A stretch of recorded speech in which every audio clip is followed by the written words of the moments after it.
Sepsis itu infeksi saluran kencing. Biasa jemaah menahan kencing. Karena kenapa kita antri di toilet, terutama di Arafah, Mina. Biasanya kita antri untuk ke toilet. Jadi kadang kita menahan kencing. Jadi jangan Ibu. Nanti ada beberapa trik-trik yang akan kami sampaikan bersama teman-teman. Barangkali petugas kemarin sudah menyampaikan di manasik kecamatan. Ada beberapa hal yang perlu diperhatikan jemaah selama di sana. Kemudian shock kardiogenik itu shock karena serangan jantung. Tiba-tiba tidak sadar karena serangan jantung, kemudian lagi-lagi pneumonia atau infeksi paru-paru. Next. Ini 10 penyebab terbanyak kematian pada jemaah haji. Ini tahun 2023 itu adalah shock sepsis. Kemudian shock kardiogenik, infark miokard atau penyakit jantung, ARDS itu penyakit sindrom saluran pernafasan. Ya, next.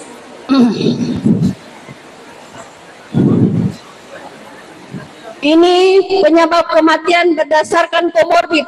Apa yang dimaksud dengan komorbid? Penyakit bapak dan ibu yang sudah dibawa dari tanah air. Seperti apa? Hipertensi atau tekanan darah. Dan saya sudah melihat status jemaah yang sudah memeriksa kemarin, dari 493 yang melakukan pemeriksaan, hanya 37 orang didiagnosa sehat. Selebihnya itu ada penyakit.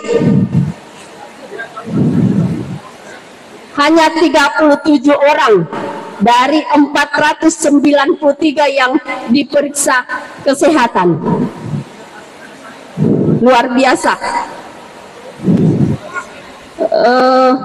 Kemudian yang dimaksud penyakit komorbid yaitu misalnya diabetes mellitus atau penyakit gula. Yakin dan percaya banyak jemaah di sini yang baru terdeteksi penyakit gula. Karena kenapa? Baru melakukan pemeriksaan setelah akan berangkat ke tanah suci. Mega Denis Sangilasana nasabah tidak ada keluhan ataupun membiarkan, mungkin karena tidak paham bahwa dengan penyakit itu harus kita berobat. Kemudian yang ketiga yang dimaksud penyakit komorbid yaitu penyakit jantung koroner, jantung. Kemudian penyakit infeksi paru-paru menahun. Saya dari Dinas Kesehatan Kabupaten Wajo selaku pengelola pelayanan kesehatan haji Kabupaten Wajo. Untuk tahun ini jemaah haji kita berjumlah 474, itu didominasi oleh jemaah haji lansia, dan 70% itu memiliki riwayat penyakit seperti hipertensi, diabetes mellitus atau penyakit gula, penyakit jantung, saluran pernafasan, itu. Kemudian untuk lansia tahun ini diperketat, di atas 60 tahun itu dilakukan pendampingan oleh keluarganya yang memenuhi syarat pendampingan jemaah haji. Selain pendampingan keluarga, ada juga pendampingan obat, terutama yang menderita penyakit hipertensi, gula dan penyakit jantung. Jadi anjurannya untuk jemaah haji jangan lupa membawa obat-obat yang biasa diminum dan jangan lupakan untuk minum obat secara rutin sampai di tanah suci. Untuk kondisi jemaah haji tahun ini, dari 474 yang melakukan pemeriksaan, hanya 37 orang yang didiagnosa atau tidak tidak ada penyakit, dalam keadaan sehat. Tapi tidak menutup kemungkinan kondisi karena perubahan kondisi atau aktivitas yang banyak, padat mulai dari perjalanan sampai ke Tanah Suci, bisa ada penyakit yang bisa menular karena tertular dari jemaah yang lain yang menderita penyakit. Dan jadi perhatian kepada walaupun tidak memiliki riwayat penyakit dari tanah air, tetap menjaga kondisi kesehatan supaya bisa melaksanakan ibadah dengan maksimal di Tanah Suci. Yang dominan itu adalah hipertensi, diabetes mellitus atau penyakit gula, kemudian jantung. Iya, itu yang dominan, yang 3 penyakit itu. Jemaah haji kita mulai dari sekarang sebelum pemberangkatan, marilah kita menjaga kesehatan kita dengan makan dan minum teratur, istirahat yang cukup, minum obat secara rutin, menggunakan alat pelindung diri pada saat pemberangkatan sampai di Tanah Suci, kemudian melakukan peregangan otot, olahraga setiap hari, terutama 1 minggu sebelum menjelang pemberangkatan. Iya, itu tips untuk jemaah haji sehat di Tanah Suci. Karena ada nilai plus, bukan saja pelayanan dari pemerintah melalui petugas kloter yang ada, tetapi nilai plusnya akan dibimbing khusus dari petugas KBIH. Kenapa saya katakan seperti itu, Bapak Ibu sekalian? Nasabah sama itu kaman jadi KBIH. Saya dulu masih tahun 2000 mengikuti kegiatan itu, masih Pak Anwar Sadat, masih seangkatan dulu pada saat itu, selalu membimbing jamaah di Tanah Suci. Alhamdulillah kita juga yakin dan percaya bahwa itu pelayanan yang seperti itu, Bapak Ibu sekalian, sungguh luar biasa. Karena kenapa? Ada dunia dan akhirat menunggu KBIH. Kami tahu seperti itu, Bapak Ibu sekalian. Makanya itu tentu kita tidak ragukan lagi, Bapak Ibu sekalian, kapasitas dan kompetensi semua teman-teman yang ada KBA yang ada di Kabupaten Wajo ini. Saya hanya ingin mengingatkan bahwa tolong Bapak dan Ibu sekalian, perbaharui niat Bapak Ibu sekalian untuk menunaikan ibadah haji ini. Bayangkan Bapak Ibu sekalian, 14 tahun kurang lebih kita menunggu. 14 tahun kurang lebih kita menunggu, kurang lebih sampai 15 tahun baru berangkat tahun ini. Apalagi saya lihat sesuai dengan informasi yang ada, jumlah jamaah lansia yang terbanyak lagi dari Kabupaten Wajo. Makanya itu harus kita saling bantu-membantu. Prinsip kebersamaan dalam melaksanakan ibadah itu yang kita butuhkan, Bapak Ibu sekalian. Dan salah satu ciri kemakburan haji itu bagaimana kita bisa melakukan atau membantu sesama jamaah ataupun sesama umat Islam. Ada perubahan sikap, ada perubahan pola pikir. Bagaimana kita bisa membantu antara satu dengan yang lainnya. Ketika kita berdoa dari tanah air menuju Mekah, tentu ada doa-doa kita. Ya Allah, berikanlah saya kekuatan, berikanlah saya kesehatan. Untuk apa? Untuk beribadah dan membantu sesama jamaah. Aja kineng yang selalu bawa ada di temanku, engkau masih bawa kuat dimenyampaikan, engkau masih bawa kuat di ini, sehingga apa yang kita lakukan itu pasti kita akan ketemu di sana. Kalau ketika itu yang kita doakan dari awal, Bapak Ibu sekalian. Makanya itu tolong perbaiki niat kita, tolong perbaiki doa kita saat sebelum kita berangkat nantinya. Karena kenapa, Bapak Ibu sekalian? Apa yang akan kita lakukan ini adalah betul-betul fisik. Kebanyakan ibadah kita ini adalah 95% itu adalah ibadah fisik. Dan alhamdulillah memang perbandingan antara gelombang 1 dan 2 itu sebenarnya sungguh luar biasa. Nilai plusnya sungguh luar biasa. Karena kenapa? Biasanya kalau gelombang pertama ataupun awal-awal, karena kami juga sudah merasakan apa yang Bapak rasakan nantinya, memang kita akan capek di awal-awal berangkat. Pada saat puncak pelaksanaan ibadah haji, otomatis akan kecapean semua jemaah. Karena kenapa? Sudah terlalu lama kita di Mekah dengan Madinah. Sementara ketika kita gelombang kedua, Bapak Ibu sekalian, tenaga kita belum terporsir secara penuh. belum terporsir secara penuh, kita melakukan puncak ibadah haji. Nah, puncak ibadah haji kan di Armusna, Arafah, Musdalifah, Mina.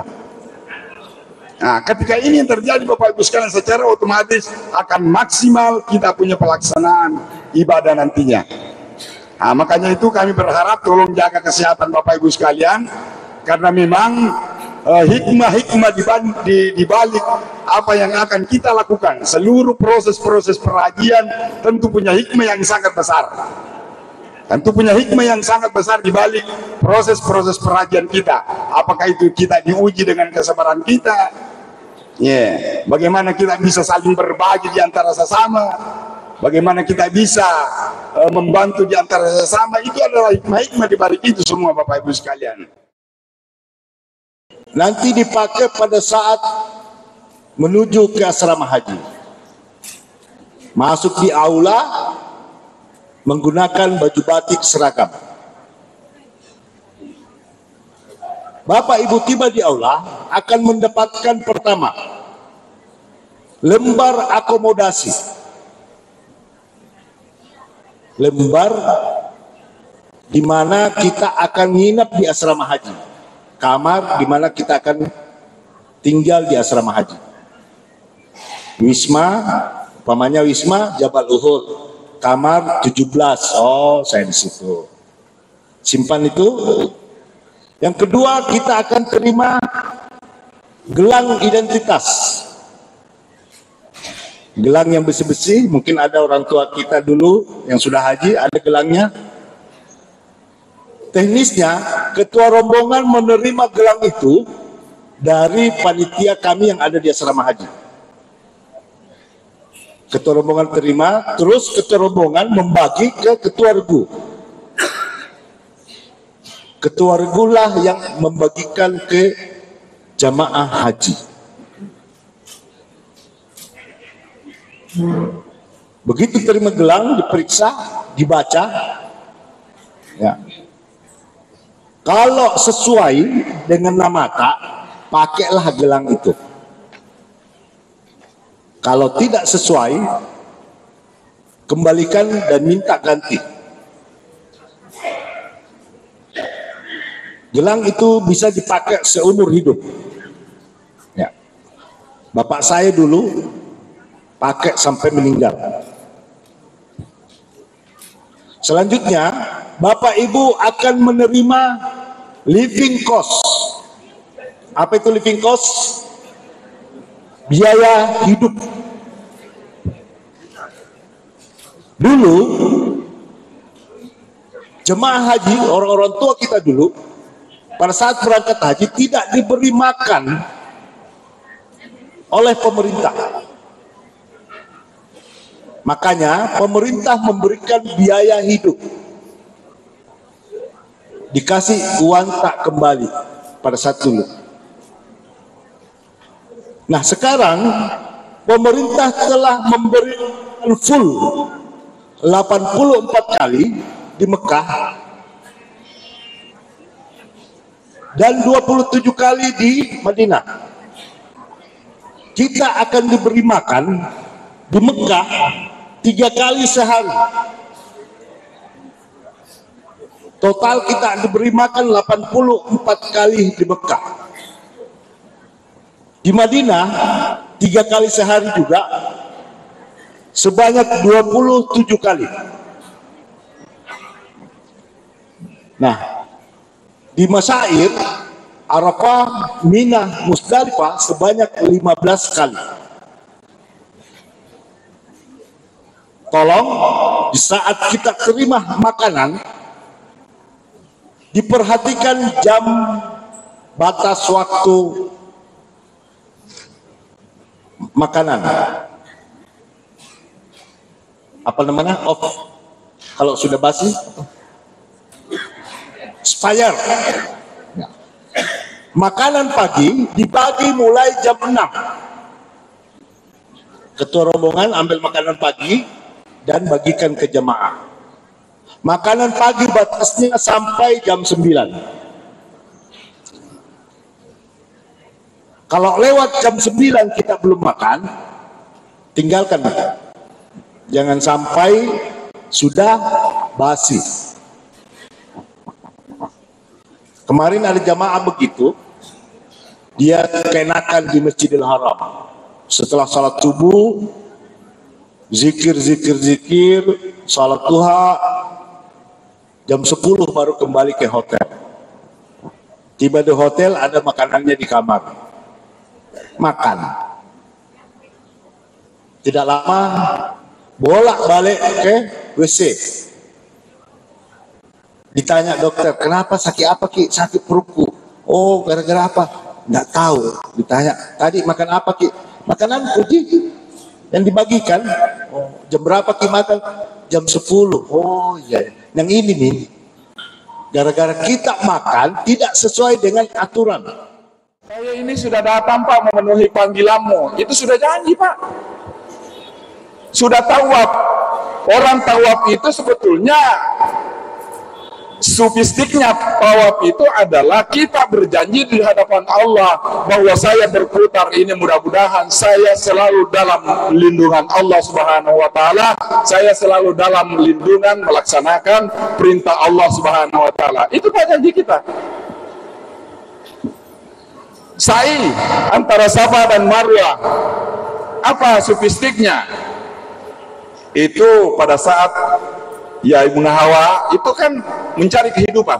Jadi, makanya ketika kita Safa Marwah itu yang diniatkan itu, ya Allah, saya berusaha untuk menutupi kehidupan saya sehari-hari secara maksimal, kalaupun tidak saya terima dengan ikhlas. Kan gitu Pak. Apalagi yang selanjutnya, kalau tahallul enggak sih. Yang ketiga adalah melontar jamarat. Apa konsekuensi dari melontar jamarat itu adalah memusuhi setan. Kan gitu Pak.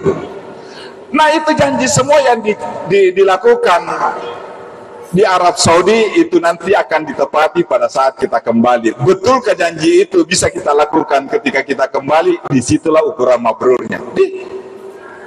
Intinya adalah ketika kita dari haji, perubahan ke arah yang lebih baik itu harus berubah. Makanya disebut di situ wala rafasa wala fusuka wala jidal. Ya rokok haji kita ya dilarang ar-rafas, dilarang al-fusuk, mencaci, memaki, membohong dan sebagainya, kata-kata kotor lah. Karena sebahagian orang Pak itu celaka karena mulutnya. Narek kepola nih haji Pak, Bu, ditahan-tahan ya roh, di masuk oleh kotimuta itu kata-kata yang begitu itu. Waktu tawa dia boleh menre haji nolak kapang sembarang ipudangi bali bolata, sembarang ipudangi pembantu tak, sembarang ipudangi anak tak, sembarang ipudangi sapu serta, tapi boleh nih haji hilangkan itu. Dia harus berubah. Tidak boleh tidak. Maka ukuran mabrur itu bukan dari kita Pak, dari kegiatannya orang lain tuh. Diterima mbok mabrur haji nayano makai waktu nadena boleh haji kasarana kau bicara sesana boleh haji alus supaku metei itu berubah Pak. Waktu nadena boleh haji dena kan waktu masih sesana boleh tanam raja dena kan sakit waktu itu Pak.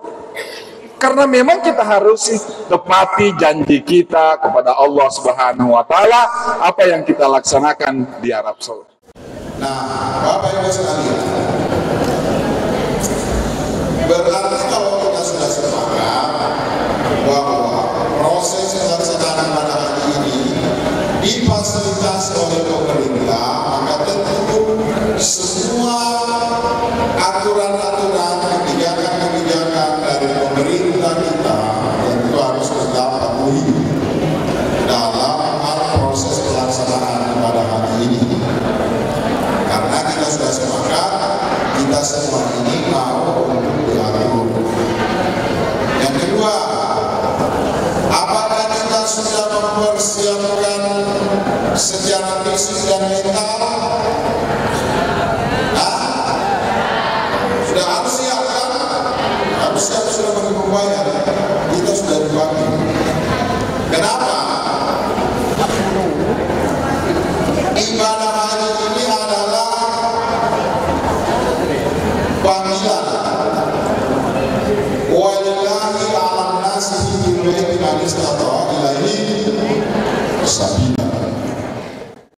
Jadi dari pemaparan saya tadi yang paling penting adalah jamaah kita ini harus menjaga kondisi kesehatannya, karena ibadah haji ini kan ibadah gerakan, memerlukan banyak gerakan, memerlukan banyak tenaga, sehingga kesehatan dari jamaah kita ini harus betul-betul kita jaga. Yang kedua, kerjasama antar petugas ini harus diperhatikan dengan baik. Tentu semua punya peran, dan ya petugas dengan jamaah lebih-lebih harus kerjasama dengan baik, karena kita ke sana tentu dengan satu tujuan. Petugas berkepentingan untuk melayani jamaah dengan baik, jamaah punya kepentingan untuk bagaimana beribadah dengan baik dan nyaman. Kalau ada kekurangan, ya pasti, karena kita tentu ketahui bahwa pasti ada kekurangan. Tetapi yang dilakukan oleh pemerintah kita terus melakukan perbaikan, dan ya semoga jamaah kita bisa puas dengan pelayanan yang dilakukan oleh petugas nanti di Mekah. Yang terakhir bahwa selain menjaga kesehatan kita, kekhusyuan ibadah kita, ya kita berharap jamaah-jamaah kita ini bisa disiplin, bisa tertib, dan mampu menjaga. Dan karena ini kita berhaji tentu membawa nama negara, nama daerah, citra dan nama baik bangsa kita, nama baik daerah kita ini harus dijaga.